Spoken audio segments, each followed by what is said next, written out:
히브리서 강의 세 번째 시간으로 천사와 비교할 수 없는 예수님의 지위와 능력이라는 제목으로 함께 말씀을 나누겠습니다. 함께 읽은 본문은 예수 그리스도께서 천사들보다 훨씬 우월하신 분이라는 사실을 구약 성경을 인용하여서 증명하는 본문입니다. 성경은 당시 요한복음의 말씀이 그러니까 그때의 성경은 구약 성경이죠. 성경이 내게 대해서 증거한다고 예수님이 말씀하셨습니다. 그래서 구약 성경을 잘 이해를 해야 예수님을 알 수가 있죠. 왜 특별히 예수님에 대해서 더 계시하시기 위하여서 구약을 인용했는가? 당시 히브리서의 수신자들은 유대교 배경을 가진 그리스도인들로 추정된다고 첫 번째 시간에 말씀드렸잖아요. 그들에게는 모세의 율법과 천사들이 매우 중요한 권위로 여겨졌습니다. 그래서 히브리서 저자는 이들이 가장 잘 알고 있는 구약 성경을 사용해서 예수 그리스도야말로 구약 전체가 예언하고 있는 바로 그 메시아라는 것을 말씀해 주고, 그들이 평상시에 생각하고 있는 그 천사를 대단히 위대하게 보고 있었는데 천사들과 비교할 수도 없는 분이라는 사실을 말씀을 통하여서 설득 있게 증명하고 있는 것이 오늘의 본문입니다.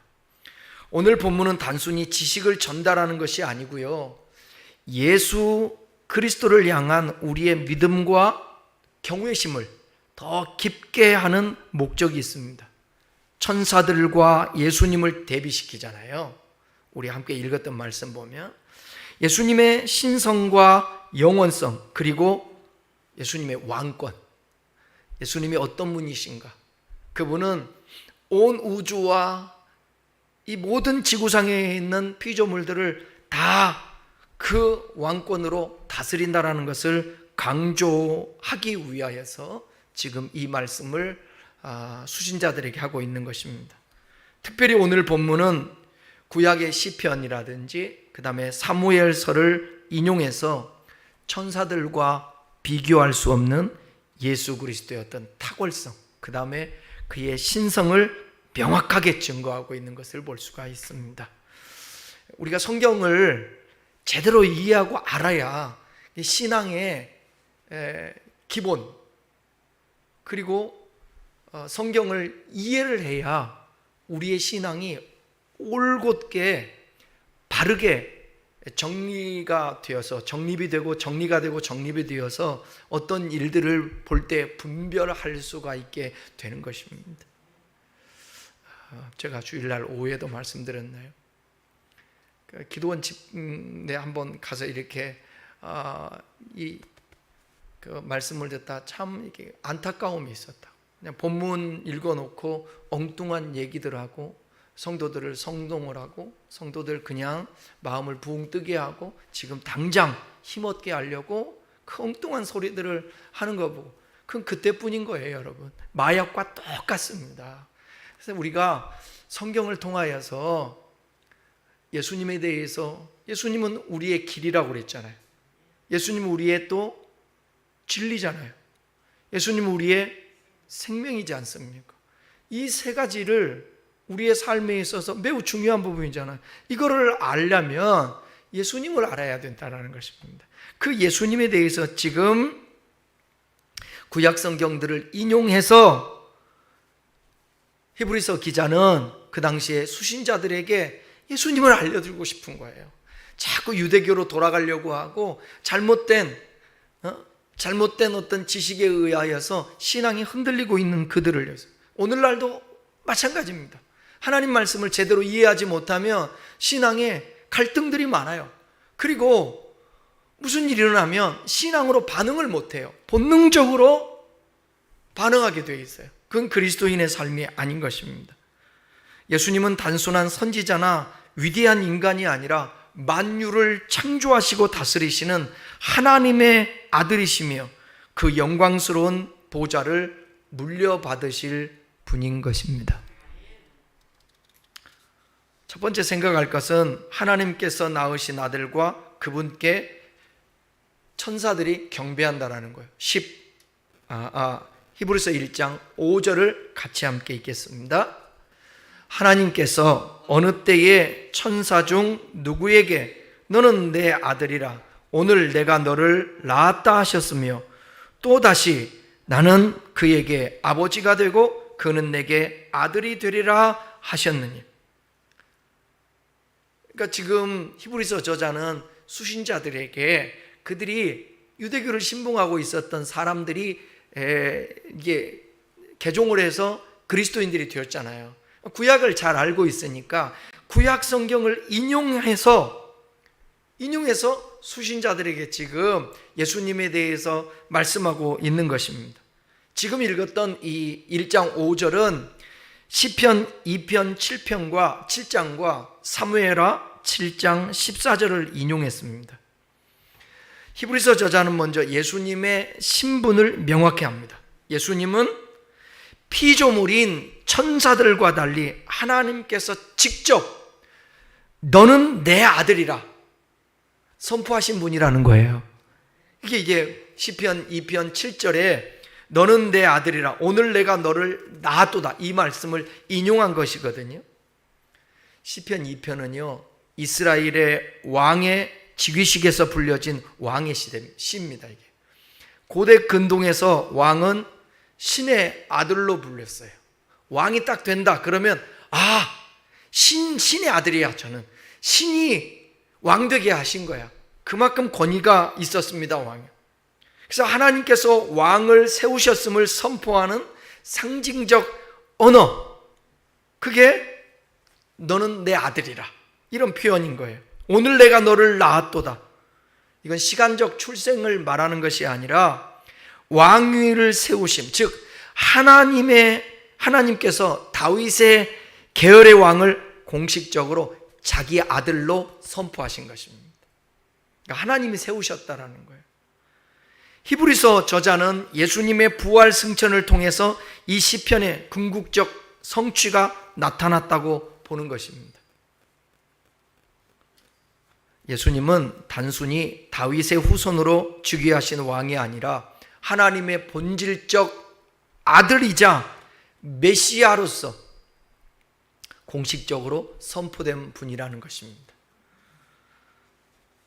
이 말씀이 단순히 다윗 왕의 즉위를 넘어서 후에 하나님의 아들로 이 땅에 왕으로 오셔서 메시아로서 예수 그리스도가 메시아와 왕으로 오실 것에 대한 예언의 말씀인데, 이 말씀 예언된 대로 성취된 분이 예수 그리스도다라고 지금 히브리서 수신자들에게 말씀하고 있는 것입니다. 예수님의 성육신과 부활을 통해서 그분은 하나님의 아들 되심을 온전히 드러내신 거예요. 여러분, 예수님께서 동정녀로 오신 걸 믿으시죠? 그분이 우리의 죄를 위하여서 십자가에서 죽으신 것도 믿으시죠? 그 다음에 부활하셨어요. 부활하셔서 살아나신 이제 만왕의 왕이 되셔서 하나님 보좌 우편에 계셔요. 이따가도 말씀드리겠습니다. 두 번째 생각할 것은 예수님은 경배의 대상이라는 거예요. 6절 7절을 읽겠습니다. 6절 7절. 또 그가 맏아들을 이끌어 세상에 다시 들어오게 하실 때에 하나님의 모든 천사들은 그에게 경배할지어다 말씀하시며, 또 천사들에 관하여는 그는 그의 천사들을 바람으로 그의 사적자들을 불꽃으로 삼으시느니라 하셨으되, 이 말씀도요 신명기 32장 43절 그리고 시편 104편 4절 이 말씀을 인용한 것입니다. 여러분들이 성경 보게 되면, 여러분 성경 어떻게 되는지 모르겠어요. 그 6절에 보게 되면 하나님의 모든 천사 앞에 디귿이라고 써져 있잖아요. 그 다음에 7절에 보게 되면 천사에 관하여 그는, 그 앞에는 뭐라고 돼 있어요? 니을로 돼 있잖아요. 그걸 보게 되면 밑에 성경 찾아보면 성경에 대해서 지금 얘기하고 있는 것을 볼 수가 있습니다. 신명기 32장, 시편 104편. 여기 6절에 나오는 이 맏아들이라고 나오지 않습니까? 맏아들은 순서상의 어떤 첫 번째를 의미하는 것이 아니라 최고의 지위와 권위를 가진 자를 뜻하는 거예요. 여기 맏아들이라고 할 때. 그래서 여러분들이 성경을 이렇게 배워야 되는 것입니다. 그냥 문자적으로만 보면 안 되는 거고, 하나님께서는 세상에 다시 오시는 그분의 아들에게 모든 천사들이 경배하라고 명령을 하십니다. 예수님은 만왕의 왕으로서 경배의 대상이 되는 것입니다. 천사들이 하나님께 경배한다라는 것은 무슨 뜻이에요? 천사보다 예수님이 훨씬 더 높은 존재라는 것을 말씀하고 있는 것입니다. 오늘날은 우리가 이해가 안 가잖아요. 우리는 성경을 통하여서라든지 그동안에 많이 설교를 듣고 하면서 천사가 어떻게 감히 예수님과 견줄 수 있어? 우리는 당연히 예수님이 당연히 높으시고 천사는 피조물이라는 사실을 우리는 아는데, 당시에 그 히브리서 수신자들은 천사에 대해서 아주 위대하게 알고 있었다라는 것입니다. 그래서 예수님은 그 천사들과 비교할 수 없는, 천사들이 아무리 영광스러워 보여도 그들은 피조물에 불과하다라는 거예요. 히브리서 저자는 구약 성경을 통해서 예수님이 경배를 받으실 영광스러운 존재임을 강조하고 있습니다. 그러니까 여러분, 천사라든지 귀신이라든지 어떤 다른 것들은 다, 영들은 다 하나님의 피조물들이에요. 그러니까 두려워할 필요가 있다 없다? 두려워할 게 없어요. 우리가 귀신을 두려워할 필요 없어요. 마귀를 두려워할 필요가 없어요. 사람을 두려워할 필요가 없어요. 가장 우리가 두려워할 것은 누구예요? 누구를 두려워해야 돼요? 그렇죠. 우리 주님을 두려워해야 돼요. 우리 주님을. 다른 거 두려워하지 말라. 너희의 영혼을 지옥까지도 보낼 수 있는 그 우리 주님을 두려워하라고 말씀하고 있는 것입니다. 그러니까 하나님만이 스스로 존재하는 분이시고 나머지 이 세상에 존재하는 것은 다 피조물이라는 것입니다. 히브리서 저자는 이 구약 성경을 통해서 예수님이 경배받으실 영광스러운 존재라는 것이에요. 아들을 낳으려니 이름을 뭐라고 했죠? 임마누엘이라. 임마누엘. 아들을 낳는데 그 아들이 아기로 태어나는 것입니다. 아기로. 그런데 그 아기가 태어났을 때에 어디에요? 이사야서 7장에 예언된 것이 700년 후에 예수님이 이 땅에 오셔요. 베들레헴의 마구간에서 오시지 않습니까? 그런데 그 예수가 메시아인 것을 알아차리는 동방박사들이 와서 뭐를 해요? 경배를 하지 않습니까? 어떻게 아기에게 경배를 할 수 있겠어요? 근데 이거는 아기가 단순한 사람이 아니라 누구라는 거예요? 이분은 구약 성경에 예언된 어떤 피조물 존재, 천사보다도 위대한 하나님의 아들 예수 그리스도라는 것이, 이분은 경배받을 분이라는 것입니다.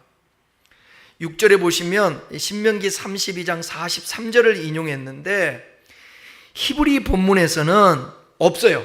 이 말씀이. 근데 70인형이라는 것은 번역을 한 곳에는 하나님의 모든 천사들이 그를 경배할지어다라는 구절이 있습니다. 그 말씀을 인용을 한 거예요. 그러니까 실질적으로는 없어요. 우리 성경의 32장, 신명기 32장 43장을 찾아보면 잘 안 맞는 것 같아요. 이거 70인역으로 번역한 거라는 거죠.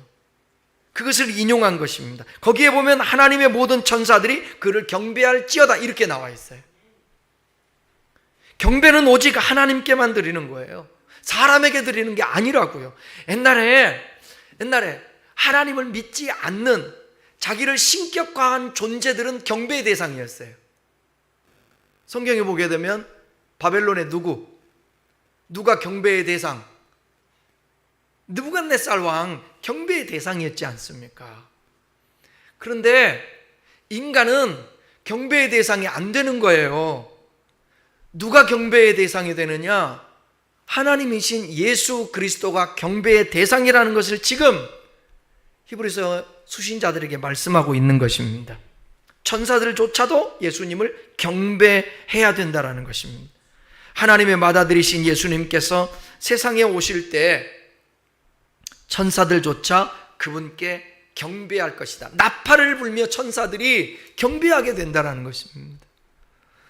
여러분, 이 영광이라는 게 예수 그리스도가 얼마나 그 핍박을 당하고 고통 가운데 죽으셨잖아요. 그분이 죽으셨다 부활해서 승천하시는데 그분이 하나님 보좌 우편에 있다가 다시 이 땅에 재림하시잖아요. 그 재림하실 때는 영광 중에 구름 타시고 재림하신다라는 거예요. 진짜 구름을 탈지 안 탈지는 모르겠어요. 구름이라는 것은 하나님의 임재를 상징하는 것이니까 우리 주님께서 이 땅에 오실 때 얼마나 영광스럽게 오는지 나팔 소리들이 나고 모든 사람들이 다 우리 주 예수 그리스도를 바라보며 그분을 경배한다라는 것입니다. 7절은 시편 104편 4절을 인용한 말씀인데 바로 이거예요. 바람을 자기 사자로 삼으시며 불꽃으로 자기 사역자를 삼으시나이다. 천사들은요 바람과 불꽃처럼 하나님의 뜻을 수행하는 존재일 뿐이에요. 그들은 하나님의 명령에 따라 움직이는 사역자일 뿐. 예수님과 본질적으로 달라요. 아들은 단순한 사역자가 아니라 경배의 대상이요 하나님의 본체입니다. 여러분, 참 사람이 어리석어요. 동정녀? 요즘 동정녀 구속됐죠? 내가 뭐라고 그랬어? 동정녀라고 그랬어요? 독생녀 구속됐죠?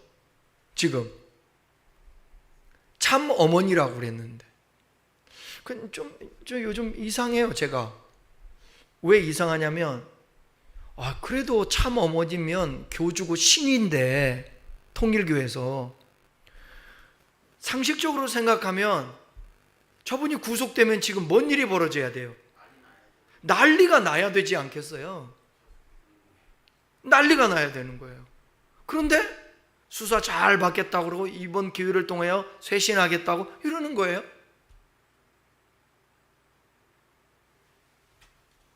문성명이 죽고 나서 대신할 사람이 없어서 한학자를 참 어머니 독생녀로 세워서 이용한 거예요. 이제는 거기에 재산이 많고 그 권력이 대단하니까 보겠어요? 통일교회 지도자들은 뭔 생각하겠어요? 참 어머니가 가서 희생하세요. 그거지. 그러니까 얼마나 어리석습니까? 저 이만희를 보혜사라고 그래요. 아니 죽음은 뭐요? 지금도 또 어디 안산홍 증인에는 안산홍이가 죽으니까 이제는 그 부인 장길자가 또 참어머니가 거기도 참어머니. 그게 하나님의 교회예요. 얼마나 열심인지를 몰라. 이게 미혹이 되면 그러는 거예요. 미혹이 되면 사람이 정말 그렇게 공부를 많이 하고 지식이 있어도 미혹을 당하면 권력의 미혹을 당하고요, 돈의 미혹을 당하고요, 그 다음에 종교의 미혹을 당하면 사람이 이상하게 된다는 거예요. 어떻게 인간들이 신이 되어서 경배의 대상이 될 수가 있겠습니까? 예수님은 진짜 이 땅에 약속하신 대로 임마누엘로, 예수로, 구원자로 이 땅에 동정녀를 통하여서 오셨다라는 거죠. 그리고 그분은 죽으셨다가 그 역사적 사건이라고 얘기하지 않습니까? 예수님의 제자들에게만 보여준 게 아니라 500명에게 보여드리고 그분이 예수님은 어제나 오늘이나 영원토록 동일하신 분으로서 그분이 경배의 대상인 것을 믿습니다. 그러니까 천사들은 바람과 불꽃처럼 하나님의 뜻을 수행하는 존재일 뿐이에요. 자, 9절 10절 보겠습니다. 9절 10절. 아들에 관하여는 하나님이며 주의 보좌는 영영하며 주의 나라의 규는 공평한 균이이다. 주께서 의를 사랑하시고 불법을 미워하셨으니 그러므로 하나님 곧 주의 하나님이 즐거움에 기름을 죽게 부어 주를 동료들보다 뛰어나게 하셨도다 하였고, 이 구절은 예수님의 의와 공평으로 다스리시는 영원한 왕으로 묘사하는 부분입니다. 8절은 시편 45편 6절 7절을 인용했는데, 하나님이여 주의 보좌는 영영하며 주의 나라는 공평한 균이이다. 규가 뭐예요? 규를 헬라어로 라부도스라는 단어인데 막대기, 지팡이. 이 규가, 고대에서 왕의 규는 왕권과 통치 권위를 상징하는 거예요. 그러니까 한학자도 뭐를 들고 있어요? 지팡이 들고 있지 않습니까? 지팡이. 권위예요, 권위. 옛날에 산신령들도, 그 다음에 마을의 촌장들도 보면 뭘 들고 있어요? 주름팽이라고 그랬는데 이게 지팡이 들고 있는 거예요. 삼장법사도 들고 있지 않아요?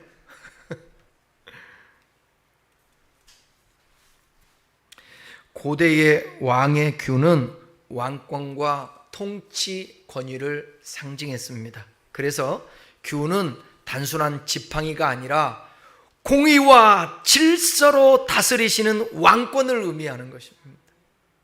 왕의 즉위 찬양은 다윗 왕조를 넘어서 영원한 통치자이신 예수님을 노래합니다. 예수님의 통치는 힘이나 권력이 아니라 의와 공평에 기반을 한다는 것입니다. 중요한 얘기 들어보세요. 그래서 예수 그리스도의 다스리심은 폭력적 권세가 아니라 공의로운 통치인 거예요. 이게 이 세상의 권력 통치는 다 사람들이 힘, 폭력을 쓰려고 그러거든요.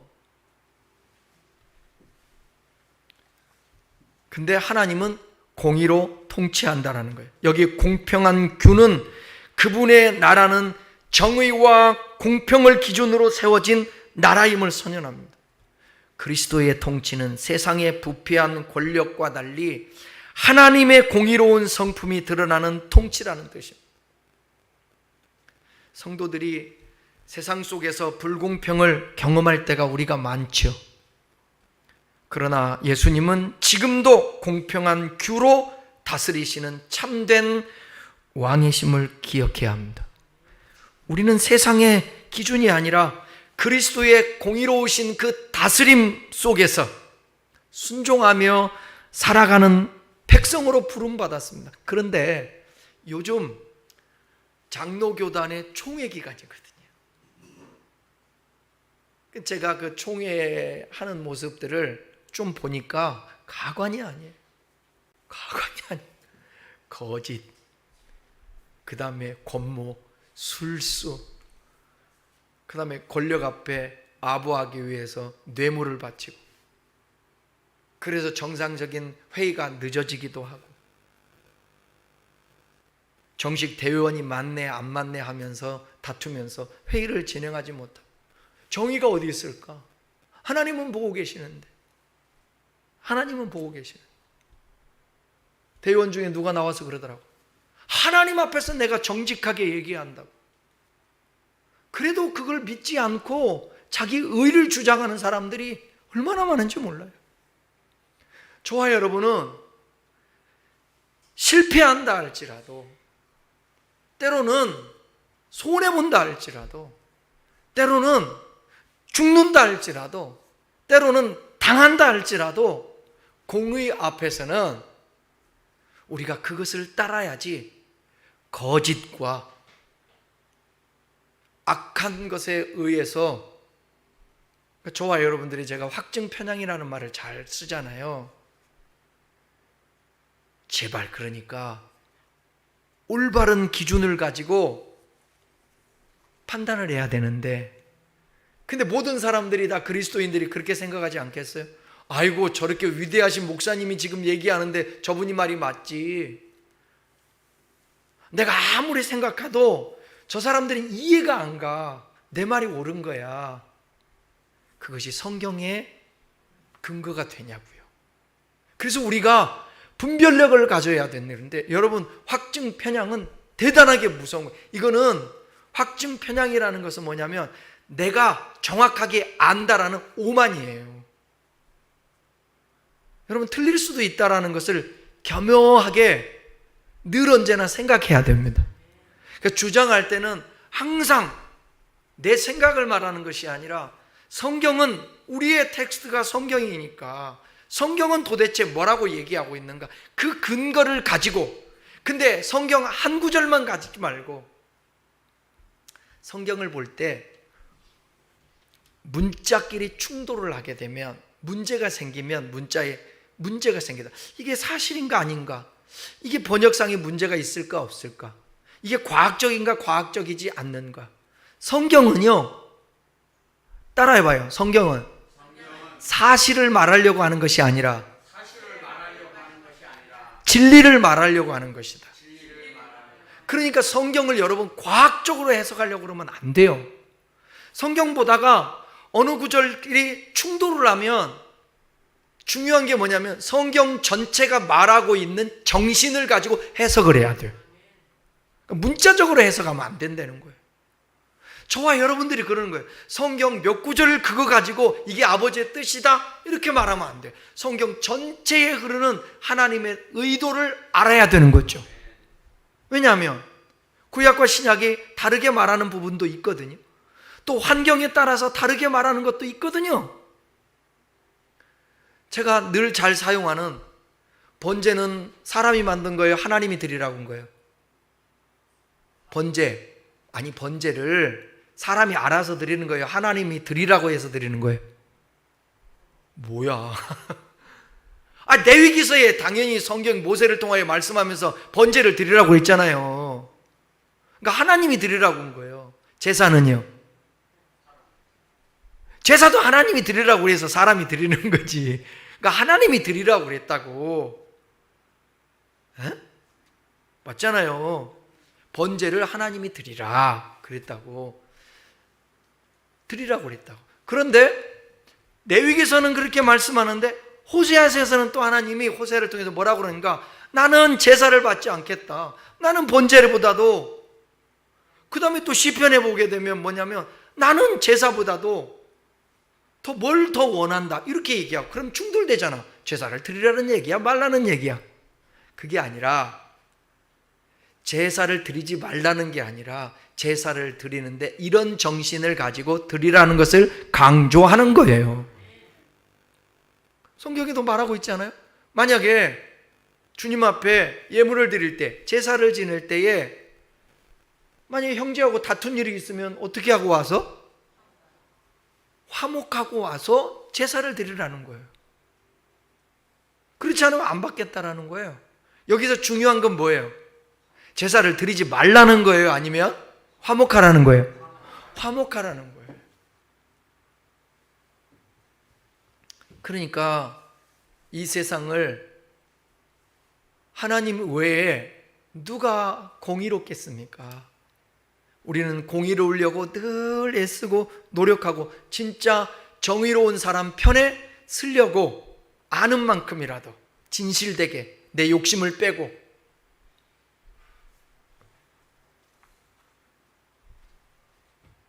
우리나라가 정말이에요.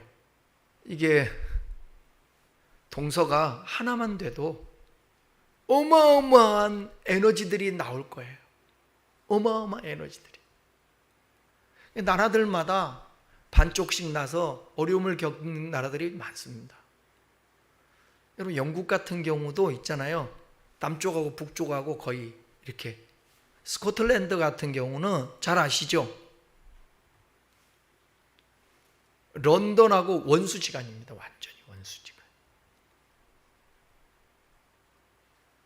그 스코틀랜드 같은 경우는 축구를 하잖아요. 축구를 하면 그들이 뭘 주장하냐면 런던을 어느 나라든지 싸워가지고 잉글랜드 이기는 편이 자기 편이에요. 같은 이 땅덩어리에서 살아도 그 정도로 원수지간으로 지금도 살아요. 우리 한반도도 그러지 않습니까? 남과 북이 이런 왼수가 없잖아요. 이런 왼수가 없잖아요. 그런데 남한 또 안에서도 또 서로 싸우지 않았어요.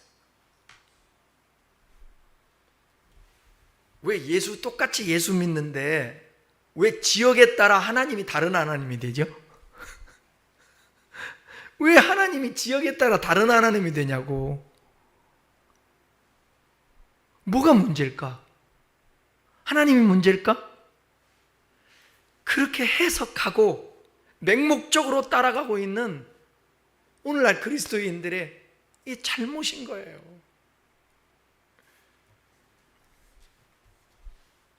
자, 10절부터 12절까지 또 읽겠습니다. 시작. 또 주여 태초에 주께서 땅에 기초를 두셨으며 하늘도 주의 손으로 지으신 바라. 그것들은 망할 것이 오직 주는 영존할 것이요 그것들은 다 옷과 같이 낡아지리니 의복처럼 갈아입을 것이요 그것들은 옷과 같이 변할 것이나 주는 여전하여 연대가 다함이 없으리라 하였으나. 이 말씀도 시편 102편 25절에서 27절을 인용한 말씀인데 천사와 예수님의 가장 근본적인 차이점을 드러냅니다. 시편 102편에서 고난받는 시인의 탄식과 동시에 하나님의 영원성을 찬양하는 기도신데요, 이 시인은 인간 인생의 짧음과 고통을 고백하면서 하나님은 영원히 계시며 그분의 나라가 끝나지 않음을 선포합니다. 그래서 히브리서 기자는 바로 그 하나님의 속성을 예수 그리스도께 연결시켜서 예수님이야말로 창조주이시며 영원한 분임을 증거하고 있습니다. 그러니까 천사는 결코 창조자가 될 수 없다라는 거예요. 천사들은 피조물이에요. 예수님은 창조주로서 전혀 다른 차원의 위격을 삼위일체 중 한 분이십니다. 하늘과 땅은 언젠가 옷처럼 낡아지고 갈아입게 될 것이에요. 이것이 지난 주일날도 말씀하지 않았습니까? 종말론적 관점에서 우주 만물이 새롭게 갱신되는 거예요. 새 창조되는 거예요. 이것을 계시록에서 21장에서는 새 하늘과 새 땅이라고 말하고 있습니다. 그곳을 우리가 사모하면서 그곳을 가야 되죠. 주님은 절대로 변하지 않습니다. 그분의 존재, 성품, 약속은 결코 변함이 없습니다. 인간들이 세우는 왕조나 세상의 제국은 무너져도 예수님의 통치와 그분의 말씀은 영원히 있습니다. 해가 지지 않는 나라 하면 어느 나라예요? 영국, 대영 제국이 있지 않았습니까? 네? 미국 패권 국가로서 트럼프 대통령이 이번에도 유엔에 가가지고 자기 하고 싶은 말대로 50몇 분을 떠들어대는데 협박하듯이 말이에요. 그런데 이것이 영원하지가 않은 거예요. 하나님의 통치 외에는 인간들이 통치하는 것은 다 거기에는 권력, 욕망, 다툼이 있기 때문에 그 끝나는 날이 분명히 오는 것입니다. 히브리서 기자는 고난 가운데 흔들리던 성도들에게 너희가 의지하는 예수님은 단순히 위대한 어떤 교사라든지 천사가 아니라 창조주이시며 영원한 자야. 그러니까 그분에게서 떠나려고 하지 마라. 그 얘기예요. 영원히 변치 않는 주님을 붙드는 것이 흔들리는 세상 속에서 유일한 소망이라는 메시지를 전하고 있습니다. 13절 14절 읽겠습니다. 13절만 읽겠습니다. 어느 때에 천사 중 누구에게 내가 내 원수로 내 발등상이 되게 하기까지 너는 내 우편에 앉아 있으라 하셨느니. 이건 시편 110편 1절을 인용한 말씀이에요. 하나님의 우편에 예수님께서 앉아서 모든 권세를 가지고 통치하고 계시다라는 거예요. 천사들에게는 이러한 권위가 주어지지 않았습니다. 유대 전통에서요, 이 시편 110편은 메시아적인 시로 이해되는데 신약 성경에서 가장 이 말씀을 많이 인용을 했습니다. 내 우편에 앉아 있으라, 이 표현이 있죠. 내 우편에 앉아 있으라.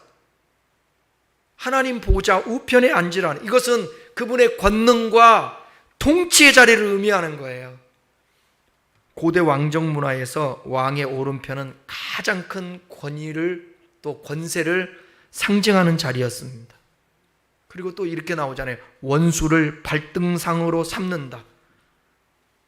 이 원수를 밟아서 이긴다라는 거예요. 예수님께서 부활 승천하신 후 하나님 보좌 우편에 앉으셔서 모든 원수, 사탄, 죄, 죽음, 그것을 굴복시키겠다라는 거예요. 천사는 하나님의 보좌 우편에 앉은 적이 없습니다.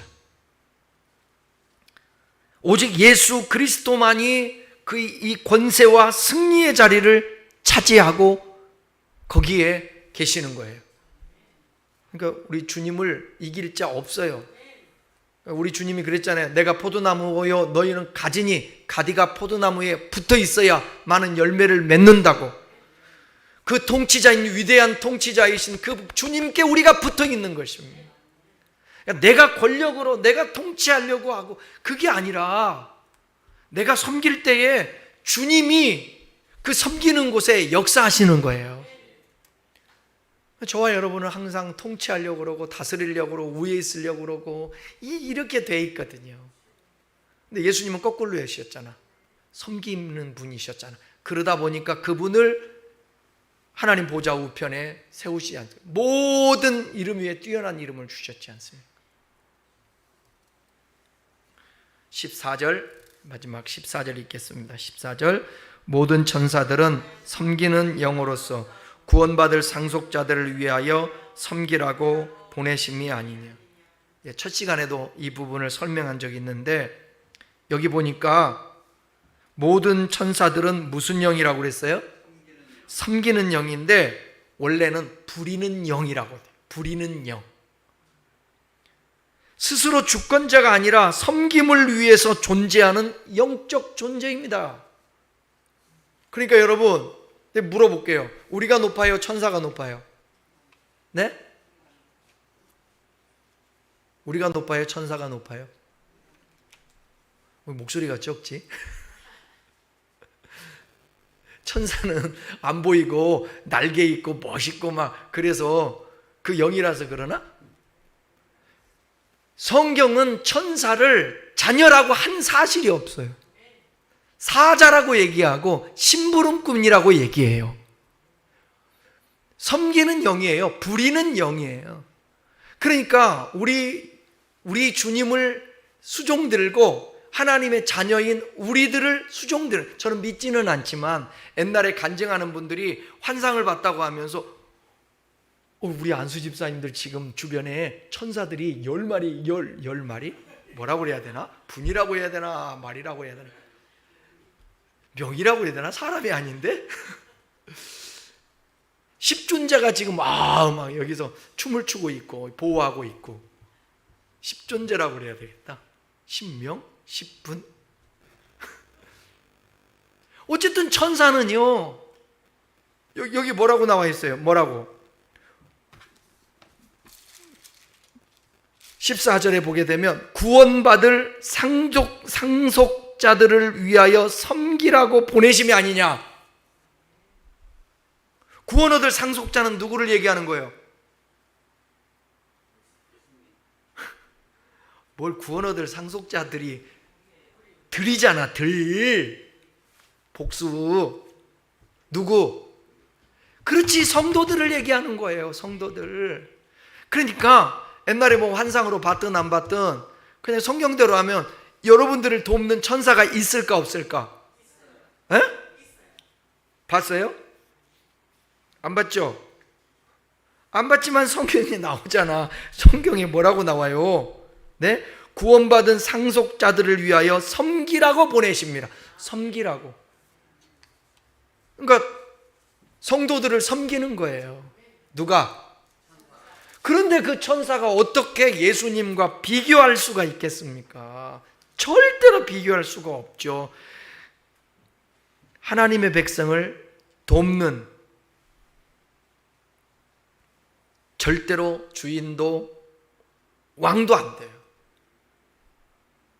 반대로 예수님은 성도들이 상속을 받게 해주시는 주체이시고 절대적인 분으로서 천사들과는 비교할 수가 없어요.